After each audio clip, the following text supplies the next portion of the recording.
Well, we may be returning in September with the longest and biggest running transfer saga still not resolved. However, we have got three big departures from Southend United and one key new exciting addition. As well as that, we return to Champions League football today. And boy, have we got a tricky start over in Italy.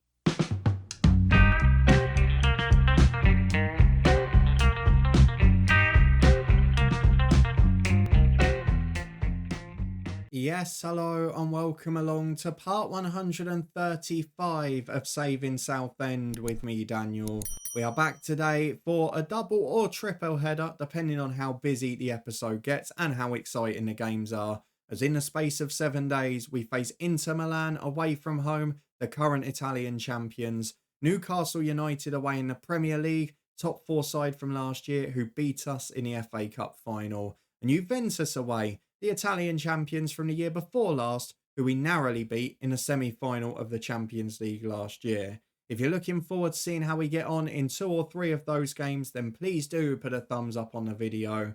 As we're spending most of the next week in Italy, we return not top of the table, but with a little bit of good form on our side. We've had one defeat this season, but it was a game we were the better team in, so I'm trying not to get too hung up about it. We have also got a few legendary goodbyes and one big welcome to the football club. So, going to be lots of emotions in this one. Let's start by having a look at the transfer centre, because it's one of the toughest goodbyes we've had in this save. One of the most under the radar legends at this football club, because on deadline day, one of 3 departures for £40 million was Jude Sadler to Sheffield United. The 31-year-old goalkeeper has played 186 league games for us, came in as a number 2, ended up becoming number 1 because Caljo wasn't as good as we thought, and in the end became a serial winner with us, a Premier League winner, an FA Cup winner, a Europa League winner, a penalty kick hero. Jude Sadler, while now going over the hill, was a superstar for this football club. We did our bit for him. We gave him trophies, a good team, a platform, and an England international opportunity. But still, what a legend to this football club. Jude Sadler moves on. We replaced him for free with Bettini, but to times our money by 8 after 8 years of service is an incredible effort. My only regret is not making him first choice keeper for the first 12 months he was here, because that could have seen us a lot safer, a lot more comfortably in the first couple of Premier League seasons. The other players who went out on deadline day, another man who deserves a special mention, Tazio De Angelis goes to Inter Milan, today's opponents. Part of the reason I wanted to show this game rather than Juve if there was a choice. £31.5 million, 29-year-old Italian who was just starting to go over the hill, picking up a few injuries and complaining about his situation. He joined us for £6 million from LAFC in 2033. He's provided 6 years of service. Bar this year where he just started with a couple, he's been involved in over half the games every year. He's been a really important player. Where we weren't able to tie down left backs, he was a man who did it. And again, he came in as a backup and became first choice. He goes back to the club where it all began for him. But De Angelis, we times our money by 5 and we provide an opportunity to a new young player. But this guy delivered the goods for us as well. The third one who goes out is one who didn't deliver the goods, but in the end, we got good money for him. Kieran Peacock goes to Norwich remarkably for the biggest fee of the 3. £45.5 million, rising to potentially almost 70. He's a good defender, but he's never quite delivered what I thought he was going to. What I am delighted about, though, is having signed him for £27.5 million. We've made a big profit with the potential for more. He's built up a great CV out on loan at different clubs.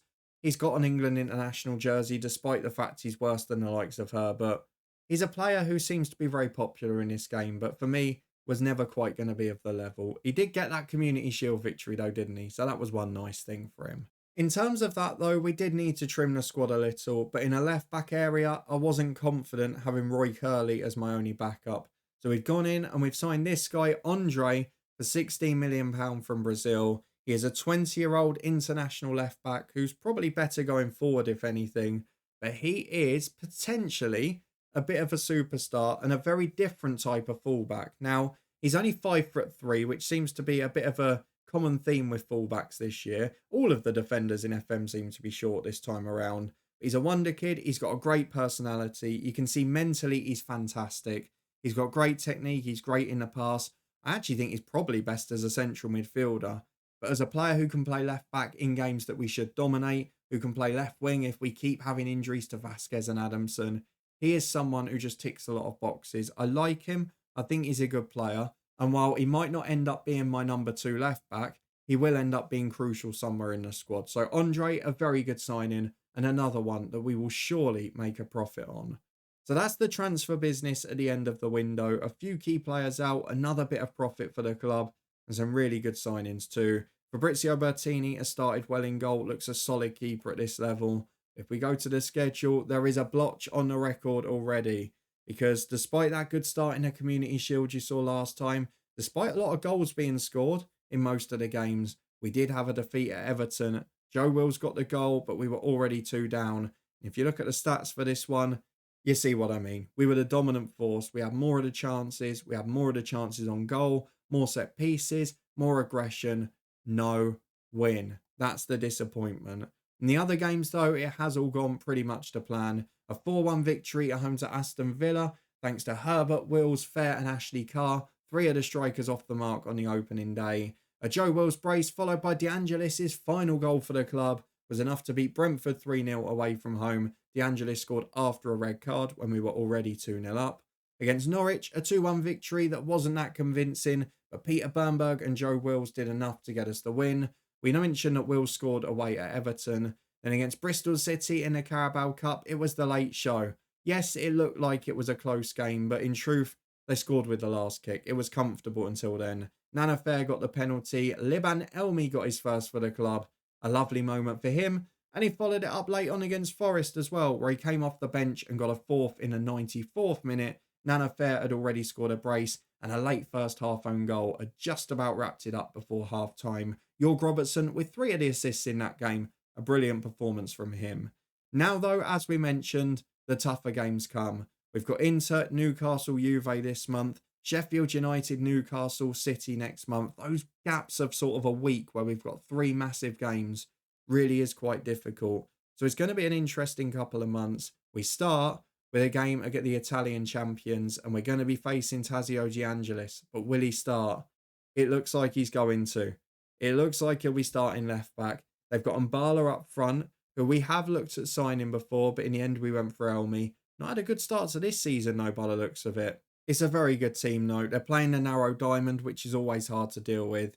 And we've got to decide what we do with this squad because we have got these 3 big games in 7 days. Newcastle is one we've got to look at. And we've also got a couple of heavy match loads in this squad and players returning from injury. So in terms of picking the actual squad, it's not bad. Oh, and I didn't mention this one, did I? Because we lost Kieran Peacock and I couldn't find a top centre-half, I bought Vite back from his loan at Liverpool. 2 reasons for that. First of all, he was the best option and he was as good as Peacock. Secondly, Liverpool marked him as an important player when they loaned him. He made 1 start in the first 5 matches. So I thought, do you know what? This works out for all parties. So he's back at the club today. In midfield for this one, I'm going to bring Kivrakidis in for Bernberg, who's got a heavy match load up front. I'm going to bring Ashley Carr in for Nana Fair. I think the rest of them are all medium apart from Aguiman. I've still got Memic with that knock. He's not going to be back for the weekend. So I think for this game only, I'm going to go Rakoski right back and Hansen at centre-half. That leaves the squad looking like this. The 11 today, Bettini in goal, Rakoski and Carlos the fullbacks with Herbert and Hansen as centre-half. Robertson on the wing with Adamson on the left, Kivrakidis and Torres the midfield too. And then up front it is Ashley Carr and Joe Wills as we head to the Italian champions in our first Champions League game this season. We reached the final for the first time last season. Can we back it up this year? Can we go one better? Get the trophy that eludes us? Well, let's go and find out. We are off to Italy. Well, here we are then. A narrow diamond for Inter. We know the players to watch out for. Oscarson in the number 10 is a bit of a star as well. But it's all about our former man Tazio De Angelis, scoring for us less than a month ago, lining up against us in a Champions League tonight. Come on, boys. I want to be impressed here. We've got most motivated or inspired. We've got out all of those with the heavy match load. And while it might end up harming us at the weekend, for now, I need it to be a big positive. We get through the first couple of minutes unscathed. I'll take a boring game here. I just want to find a way to win and not end up like we did at Everton, where we outplay the opposition and get beat. Well, 15 minutes on the clock, and it's been a quiet first half so far as Jean Carlos, now definitely the number 1 left back, gets forward. Adamson can't get on the end of that pass, but they give it away in their own box. Torres in. Probably should have done better with that. I think he had more time than he realised. We've got another corner. The pressure's piling on. And Lewis Herbert is at the back post. Hits the bottom of the post with his header. And it goes wide. It was never going in, to be fair. But we're really causing a threat here. And the set pieces may be key as Adamson puts another one in. Wills loses the header, but it's not fully clear. Ashley Cart, the furthest man back, 30 yards from goal. As Robertson goes wide to Rakowski. Support down the right, but he goes alone. Cuts back to Adamson, plays the 1-2. Ball in towards Ashley Carr. That's his one weakness as it finds Carlos up to the back stick. Robertson down, under no pressure. Could have knocked it down for Carr or Wills then, but instead tried to go alone. Little bit selfish, and again, starting to see that pattern where we've been the better side. We've had more of the chances. We've not got anything to show for it, and I wonder if that's going to come back to haunt us now. Just looking at Hibs in the Champions League, I forgot they won the SPL, didn't they? We saw that in the 15-year bookmark. And now, don't do this to me. Don't do it to me. Don't let Inter score on the stroke of half-time when we've been dominant. Bettini, the keeper's just picked up a knock as well. As that's into Mbala, headed away well. Herbert gets it clear as far as De Angelis, our former man. Are we going to regret selling him here? To the byline it goes. Back to Fessa. Into the back post. Arroyo's there. Carlos doesn't make it. Samu on the shot. Oh, it's happening again. For the second time this season, we've battered a team in the first half and somehow found our way behind at half-time. Jan Carlos makes the mistake. There's a few concerns here, it must be said. The expected goal's 0.06 for Inter, and I'm going to take Bettini off. If he's got that knock, there's no point risking it. Logan McNaughton, an able deputy. Well, 10 gone in the second half, and again we're in the ascendancy with a throw in the opposition half, which Joe Wills comes deep to get. Kivrakidis just plays back to her, but they're not in a rush to get forward. I wonder if we're going to have to take Ashley Carr off soon because he was struggling to do more than 45 according to the sports science team. We've left him on a few more and he got the reward for it. It's not going to go down as his goal. It's an own goal for Marino, another player we've looked at in the past. But Ashley Carr causes the chaos there and he should certainly be awarded with the assist because he set that one up with his great work and his ball across the box. An hour gone, he will come off in a minute. But you know what? That's a nice contribution for him. Let's go. Ashley Carr off for. Nana Fair had the heavy load. So we'll go for Teddy Ivanov up there. Elmi will stay in this other role. Joe Wills might have to come off soon anyway. And I'm looking maybe at left back for Carlos, who's not been great. But the only sub is Andre, who's played a few minutes against Forest and nothing else. Despite that, we're going to go for him. Andre is on at left back and hopefully he'll get flying up the line. Well, here we are doing some defensive work on Andre's side. Not looking good at the minute. He picks the ball up in his own box. Just plays short to McNaughton, who's under no pressure. Can we now work our way out? Andre can just pile down the left-hand side. You can see his first thought. Can I run forward? Yes, he can. Finds Joe Wills, who plays it back to him. And now Adamson exchanges a 1-2. He might have to come off in a minute as well, as Andre gives it away. Clearances to Mbala, and now we're caught out. Now we are completely caught out with Oscarson. Shots in, McNaughton saves it. It's frightening how easy that was. Let's get Adamson off, and I'm going to do Joe Wills as well. Elmi has been signed for this very situation. And Luis Vasquez, we might as well take advantage while he's fit. 20 minutes remaining, one apiece here. Inter starting to show a threat on the break. I don't think we can say we've dominated this half. And as it looks, Inter are getting stronger as the game finishes. We're starting to struggle a little bit physically. And that's going to be a question mark for the weekend. I've got a feeling we're going to have to make changes. As Mbala picks the ball up in the centre forward position. Goes all the way back to his centre half. Our only goal scorer on the night so far. And Oscarson has found space again. Oh, that's poor defending. How has Hansen allowed Mbala a shot there? We said he was a threat. McNaughton's let it in as well. Such a shame we've had to waste a sub on a goalkeeper. And now we're 10 to go. We've risked the first team tonight and not even got the result. That makes it even worse because it will have a knock-on effect on both Juve and Newcastle. Let's just see out this highlight. We'll encourage and go attacking if we don't score from it. Rakowski goes wide to Robertson and now Teddy Ivanov. Chance to get down the line. Ivanov beats his man. Ball in towards Elmi's overhit. Vasquez there though. Back to Andre. Instant hero. Andre scores. What a moment for him. We'll still throw the encouragement out. But what a goal from Andre. He's got the talent going forward, that boy. Do you know what I'm going to do? I'm going to go wing back on attack, I think. Maybe even inverted wing back on attack. because we want to make the centre of the pitch stronger. And now I'm going to go inverted fullback on defend for Rakowski, because I want this defence to be narrow. We're going to be coming up against the front two. Ivo Torres can then go and sit in a centre midfield or a deep line role on defend. I just feel like we need to try and deal with their diamond a bit better while having the threat out wide still. So let's just make this adjustment at all, because that was Andre getting into a central position, and we'll almost leave it like a narrow back three against their front two. 5 minutes to go. We're trying something tactically. I think that might be the first time I've even used the inverted fullback this year. Let's see if it works out as Vasquez finds Elmi looking for a late show. He's had a few knocks. He's still not quite up to speed yet, Elmi. And we're still struggling in the middle of the park. The change there has not worked. Torres might be deeper, but he can't keep up. Rakowski can't stop the cross. It's into Girones. But the header straight at McNaughton. And Bala looking at his best today.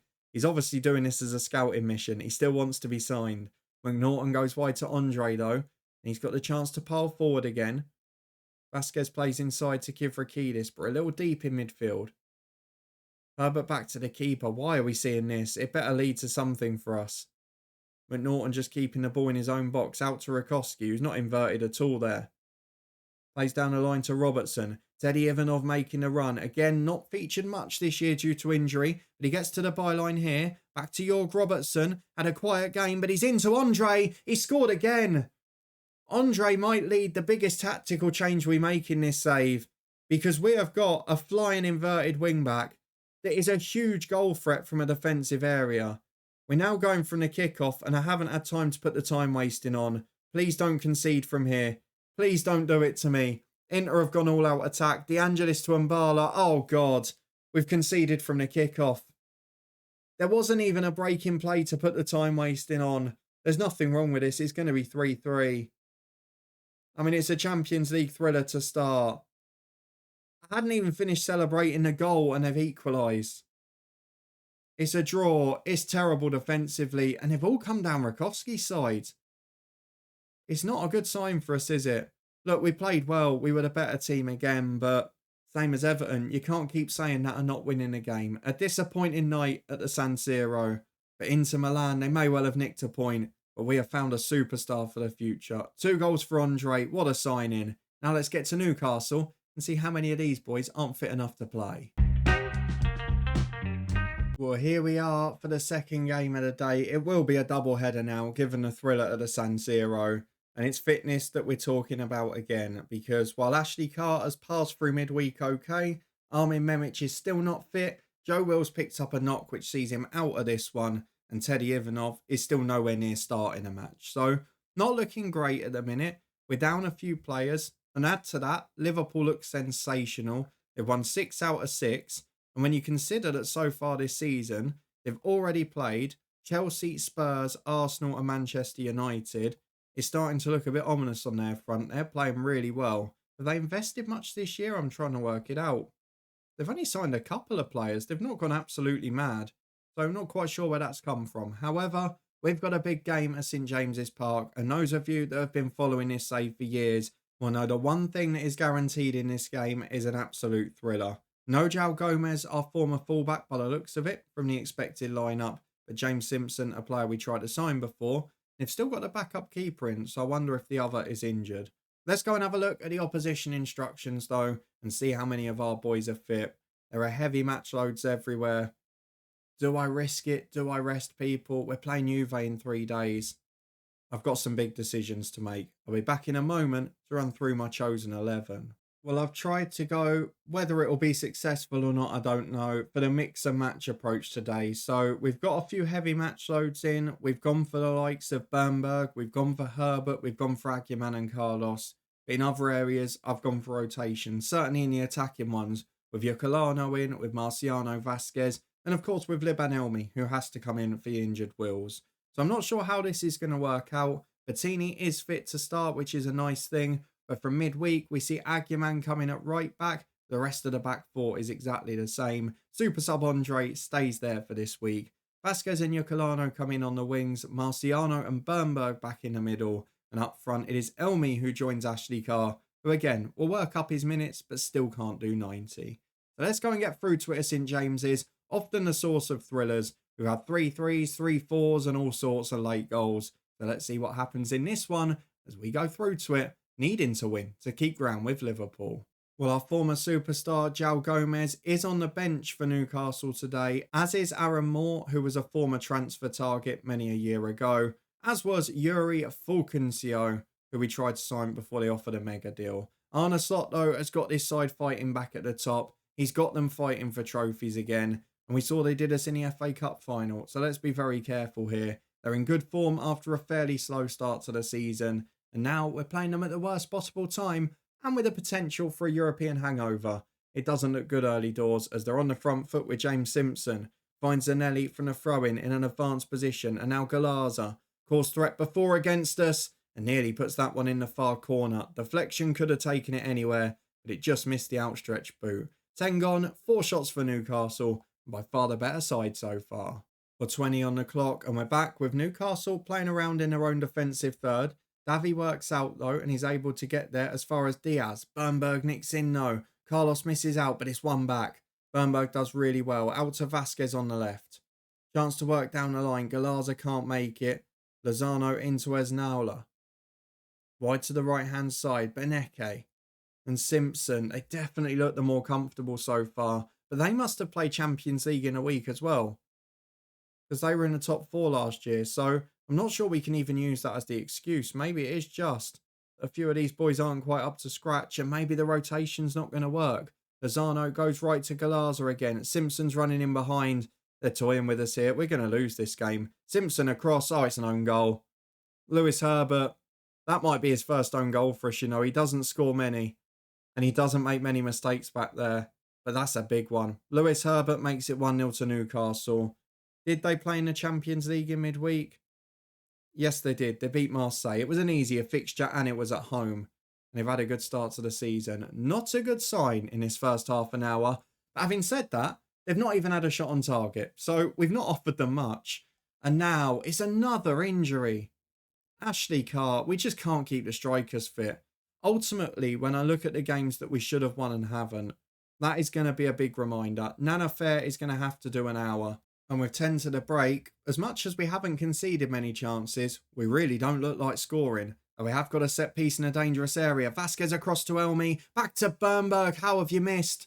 You're 2 yards out with an open goal. Oh, that's terrible. Really terrible. We've now got a strike partnership that I don't think has played together before. And as we get through the dressing room at half time, it's the same old story. You have got to be better in front of goal. Herbert has struggled without the physical fitness. He looks fatigued. In midfield, we've not looked as creative. The centre mids have struggled. And Elmi up front's having a bit of a stinker too. It's almost a battle of which ones do I take off here. Half an hour to go. I'm going to bring on last season's top scorer, Ivanov, for Elmi.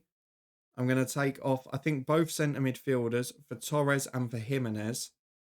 And I've got to do one of the wide men as well. Robertson could come on. Do I bring on Andre? But there's not really a replacement for him. Could bring on Vite for her, but this isn't a game for that. It's going to be Robertson for Yocolano. He's probably been our best performer so far this year. Let's hope he has a moment here as Carlos throws into Vasquez. Good 1-2. Cross in from the byline. Jorg Robertson up. Not able to win the header, but it's only as far as Aguiman. He can get flying down the right himself. To the byline he goes. There's 3 in the middle. Good ball towards Luis Vasquez. He's headed over as well. Another good chance goes begging. What is it with a Newcastle game? It shouldn't be 1-0. It's not right. We've encouraged the boys. We're not getting anything though. And it's now a Newcastle corner. Into the front post. Not really headed away. Lozano back to Gerardo. Deflects all over the place. It's pinball in the penalty area. John cuts inside on his left. Oh, Bettini. He's palmed it in. João Gomez sets up the goal. And John scores his first ever for Newcastle. Vasquez made a hash of it beforehand. It's not a good day, is it? It really isn't. The European hangovers are there. And this is the first game this season we've been outplayed. I'm going to go attacking. We're going to chase it. But I don't really know what else to do. Definite signs of risking it in midweek is not going to pay off. It's going to have a knock-on effect against Juve as well. We're in a spot of bother here. We are in a spot of bother. We need to get our strikers fit. We've got Ivanov. We've got Carr, who's got injured again there. Oh my God, Bettini, what are you doing?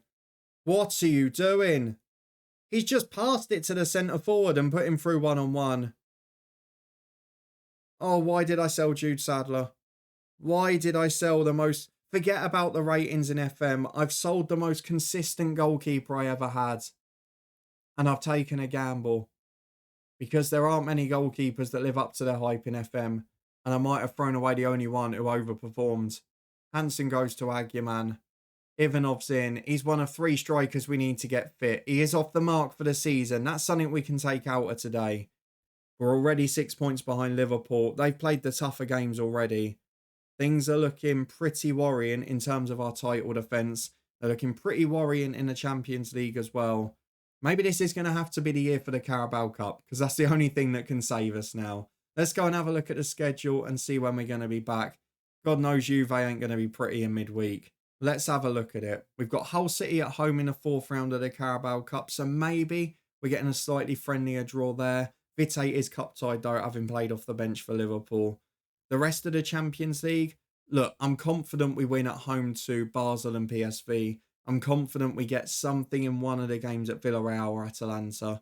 We probably need one more win from somewhere or a couple of draws. Whether we get that, I don't know. The next episode, though, is not going to be a million miles away. We've got 3 really tough games next month. Sheffield United away, Newcastle at home in the Champions League, always an entertaining one, and City away in a Premier League. They look to be bouncing back this year. They did stick with Zidane after their awful season. So we're going to do Newcastle and Manchester City. And we're going to hope we can bounce back in both competitions. Because 6 goals conceded in 2 games today. Loads of strikers injured and not scoring. There are worrying signs at Southend. And we seem to have this every 2 or 3 years. Where we're just woeful for the first half of the season. Hopefully it won't be too costly though. Despite Liverpool looking like they're on fire. We are 6 points behind. We're down in 5th place. Could our job even be at risk if we fail a little here? Let me know in the comments what you think of this season. Which competition should I prioritise? And do we hope that we get a good Carabao Cup run and maybe at least tick off one of the 2 trophies we haven't won yet? Let me know what you think of Andre and the players I've let go. Is selling Jude Sadler a mistake? Or join me for the rest of the season to find out. Subscribe and turn that notification bell on to stay up to date with it. As well as all the action from the other save as well. We're back on Monday with the Coach's Head. After something a little special tomorrow, non-FM related for the bank holiday. This one will return on Tuesday, but in the meantime, you can find other action up on the Twitch channel, where we're going to be live both of the next 2 mornings for bank holiday weekend, and also the football podcast, where there's loads of live action, loads of PFL predictions, and of course some manager specials, even this early in the year. Thank you very much for watching though, for being here as always. Your support is massively appreciated. I'll see you next time as we try and bounce back from a pretty difficult episode.